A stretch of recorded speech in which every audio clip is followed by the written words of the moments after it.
degrees in Surabaya and it's a bright day today, yet not as bright as our smiles after achieving a goal. Assalamualaikum warahmatullahi wabarakatuh. Good day and greetings to the venerable judges, the committee of Pradita Dirgantara competition, and joyful competitors all across Indonesia. My name is Brianna Kalifa, and I would like to ask you a question.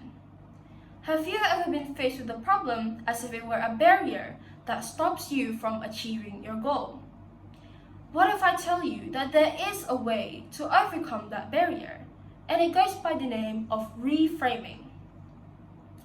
Reframing, more generally known as cognitive reframing, is a psychological technique that allows us to consciously reprogram our brain by modifying our credence towards a situation. Aaron Beck, an American psychiatrist, mentions that reframing is a skill that allows you to view different perspectives as a form of cognitive therapy to cope with depression. By explaining that, I would like to add on that I believe reframing is not only just a skill, it is also an art that can be refined during whatever experience we deal with. I will show you how to do it based on my experience from Benchwarmer to blocker, competing by reframing. Back in 8th grade, I was in a basketball academy. I had only joined the club for a few months and was mostly absent due to school events being held on the days of my practice. On the days of my match, I was a mere bench warmer.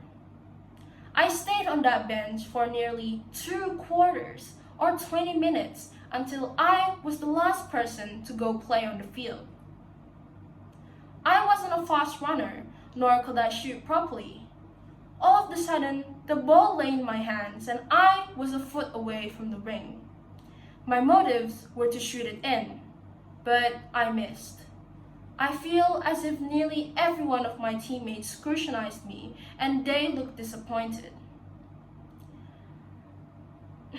All I could think about was how a failure I was during that moment.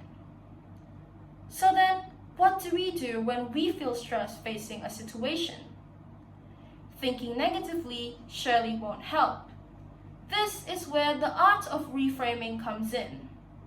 By reframing, we practice taming that internal thought and changing it into something more positive. But how do you do that? According to Jane Lotterbeck, a reframing coach, there are 3 steps to do so. The first step is to find clarity in the mess. Take a pause and calm down.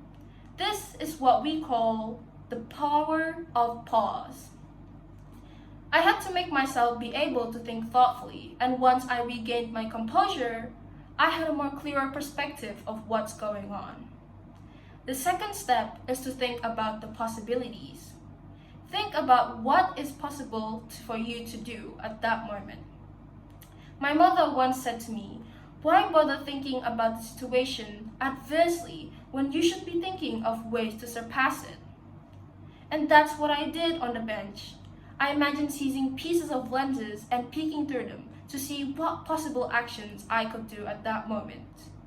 Yet, the thought of how badly I messed up and what's going to happen in the future still messes up my mind. So then I learned to paint my own picture. Paint your own picture based on what's present, not the past and not the future. From there on, I was able to reflect even more on the situation.